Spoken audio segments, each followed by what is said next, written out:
Hello folks, and welcome to another video. Today I'll be giving you a basic overview of the personal computer. So we'll be going through the various components, although some will be older, some will be newer, some will have different generations now, but the general concept remains the same. So we'll start with the case. This is an Antec 902. It's a bit of an old case now, probably going on about 12 years old now. However, the benefits of a case like this are you have a huge 200mm big boy, is what Antec call it, extraction fan. On the back here, you have two 120mm extraction fans. You have the PSU extraction fan. You have a vented grill here to let air in. You can mount a fan in that, but I don't have one in there. And then you have three fans down the front here, all of them with individual fan controls. So you can make them faster or slower, more airflow but then more noise. I've got a couple of DVD drives in here, just for comedy really. The top one's not even connected, it's an IDE, so the motherboard doesn't even have connections for that. But this one is connected, and I just kind of like the sound of hearing it spin up when I first turned the computer on. Bit of nostalgia really. Okay, so next we'll go over some of the ports that you're likely to find on the front of your system. So this here is a hot swap SATA port. You won't find that anymore. It wasn't even used much really at the time. Got a couple of USBs here. These are probably USB 2 on this system. You probably won't find many of them anymore, but some modern cases have one USB 2 and one USB 3. You've got your headphone and your microphone jack there. You might find them still, but a lot of people use wireless headphones these days. You've got your little LED there to signify when the hard disk is working. You've got your power switch and your reset switch. You should find them on all modern systems, as well as hopefully plenty of ventilation, as these graphics cards and CPUs are only going to get hotter and hotter. Next we'll move on to the back. Okay, so I'm in the process of replacing a lot of the screws on this system with these custom thumb screws. I think they look pretty cool. I think they set off the case nicely, but that's kind of a side point. So some of the things you won't find on a modern case are these little cutouts here, and the rubber you can see is starting to perish on some of them. That is for the old days when you would run a water cooling loop out of the computer to an external reservoir. People don't do that anymore. A lot of people use AIOs, which are all-in-one systems. There's no separate reservoir or anything. It's all just built into the heatsink and the pump. So down here, this is your power supply. I'll open up the case, but you can see the fan in there. This is installed so that it pulls air directly out of the system, which has been pre-filtered by the filters on the fans on the front, and then pushes it out the back. Now, this is how most power supplies are in the case these days. Many years ago, they would have been at the top, but they're all down here now. This does somewhat limit where you can put your case, because the power supply cable kind of sticks out. So I need to get a right angle adapter for that, and that way I can push it back a bit closer to the wall. Here's your I/O. I need to put some covers in here, and I bought some, which I'll quickly show you. Here, I had to get low profile ones because otherwise they're so expensive, it's crazy. So I've got these ones which will fill most of the space there, and then that helps protect against some dust and whatnot. So there's your graphics card. It's a 2080 OC. You've got various ports on there. You've got USBs, you've got DisplayPort, and you've got HDMI. DisplayPort can be used for monitors and stuff, but you definitely use it for things like VR. And on the back here, I've got my Razer dongle plugged in there for the headset. You've got your super speed USB ports. You've got HDMI. If you had a graphics card with built-in, sorry, not a graphics card, that's embarrassing. If you had a CPU with a built-in graphics card, that would go in there. We've got DisplayPort. We've got, strangely, PS2 mouse and keyboard ports, but you basically never use them. And you've got Wi-Fi there, which is used also for the Bluetooth that's built into the motherboard. And then you've got some audio outputs there. but again, most of the time people use wireless headphones. So that's the outside of the case. That's what you can generally expect to find on most systems. This one also has built-in fan controllers and light controls. You probably won't find that on most systems. So let's go ahead and open it up by removing this screw here and this screw down here.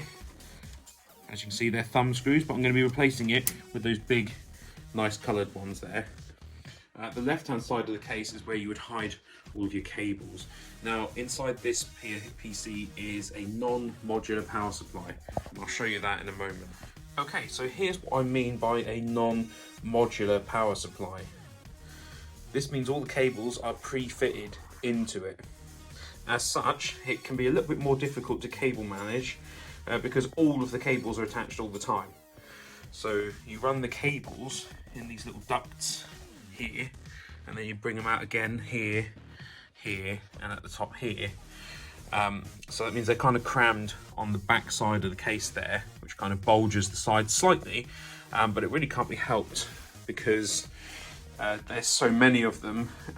For example, there's loads of SATA power ports and loads of PCI Express power cables that aren't required because I don't have 2 graphics cards, but nonetheless I still have to have them hidden away. So let's talk about the components that go into making a computer. And again, this is more of a basic overview. I'm not going to be taking the heatsink off, for example, because this thermal take one, it's kind of fiddly to get back on. As you can see, they get so encrusted with dust so quickly, but a nice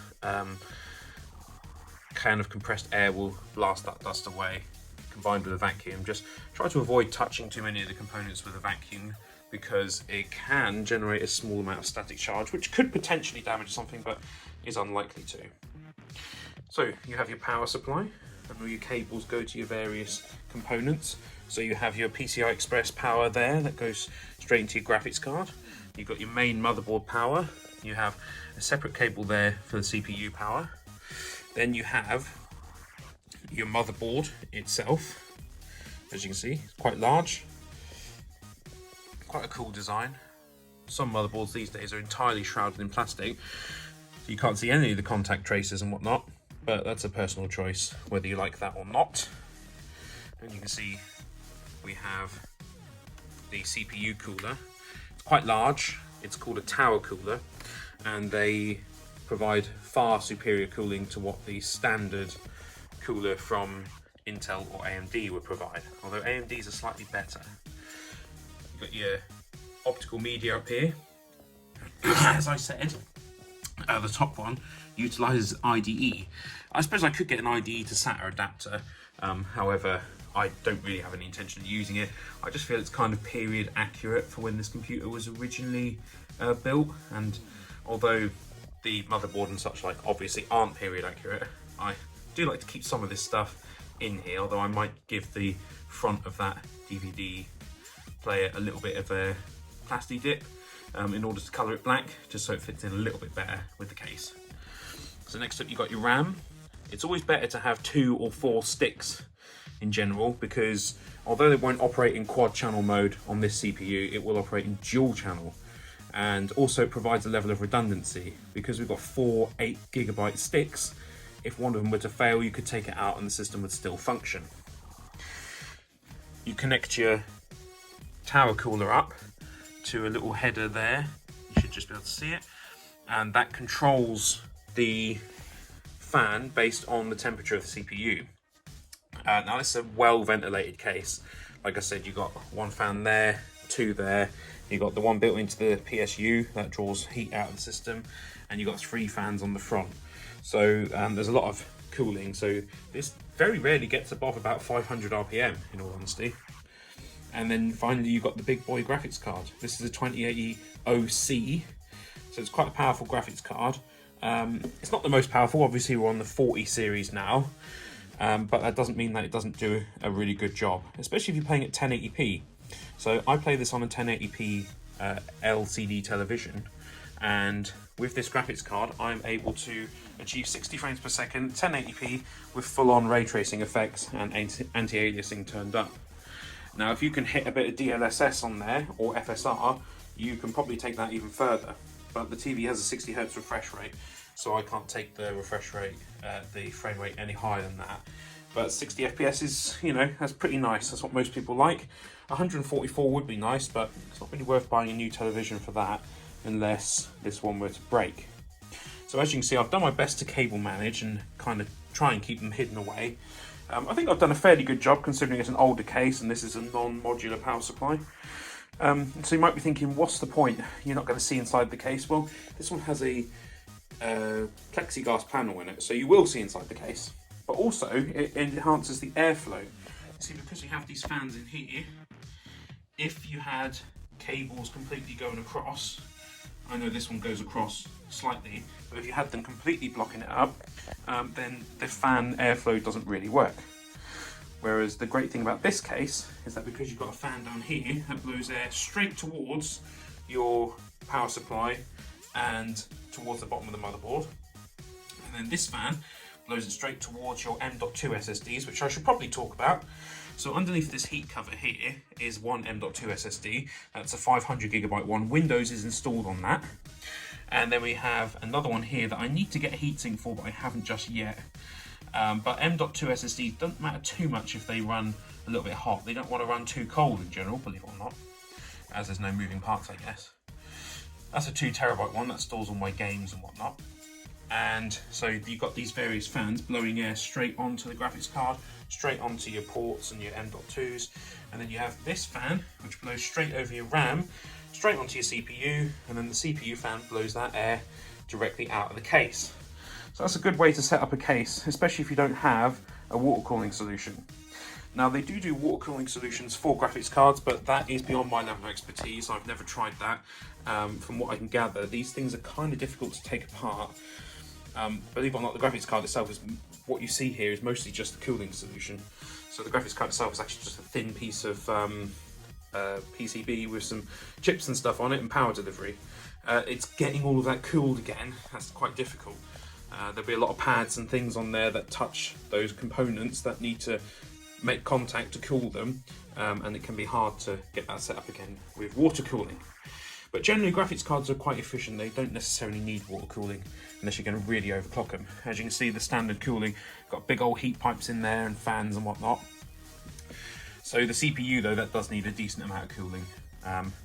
Even if it's from a tower cooler like this. You could use an AIO. For example, you could mount it onto here, and then you could mount the AIO on the back of the case with the fans pulling out, and that would draw the hot air out of the case, and that would then cool it down.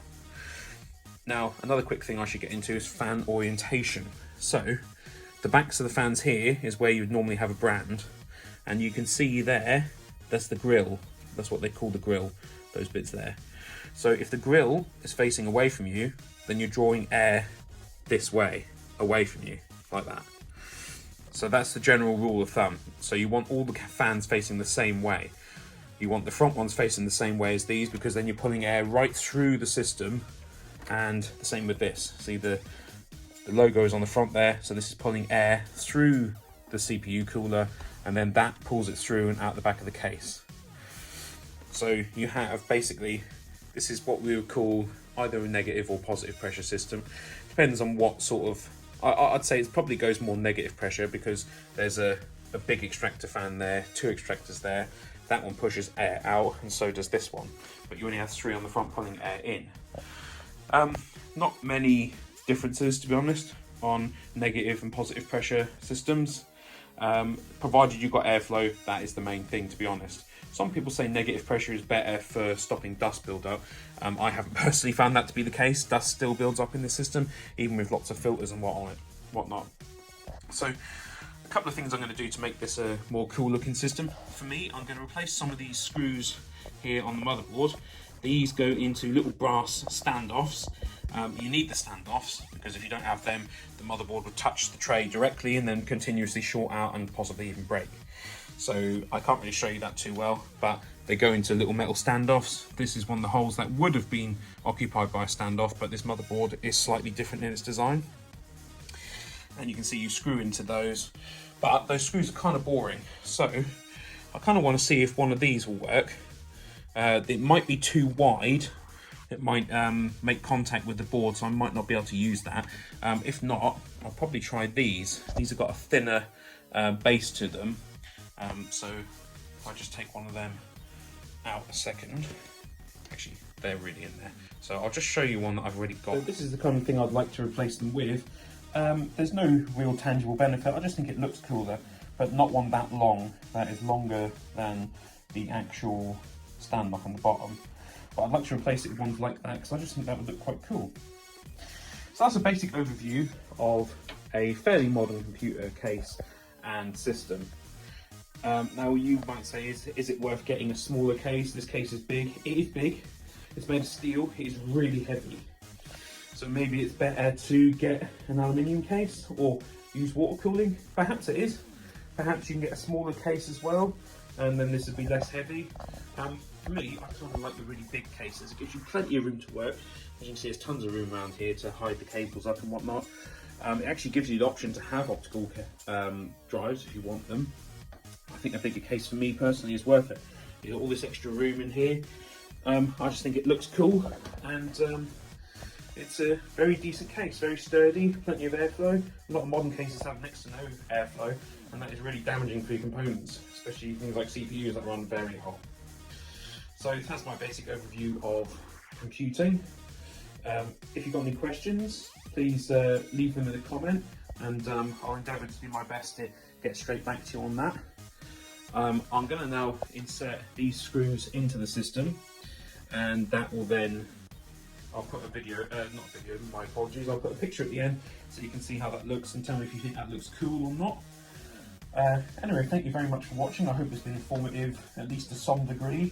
If it has, please go ahead and hit that like button, leave me a comment, subscribe, check out my Patreon if you really enjoyed the video, and if there's anything I was wrong about, let me know. Thanks for watching, and have a great day. And there we go, folks. Now this was purely for aesthetical purposes. I've done these in kind of a pattern of thumb screws all the way up and down, and I've used the thumb screws to secure the motherboard in place as well. Again, I've also done a pattern at the back there, and I think it looks rather nice. Now it is purely aesthetic, it doesn't add anything to the build really, I just like the way it looks. So there you go, thank you for watching.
Slow mo.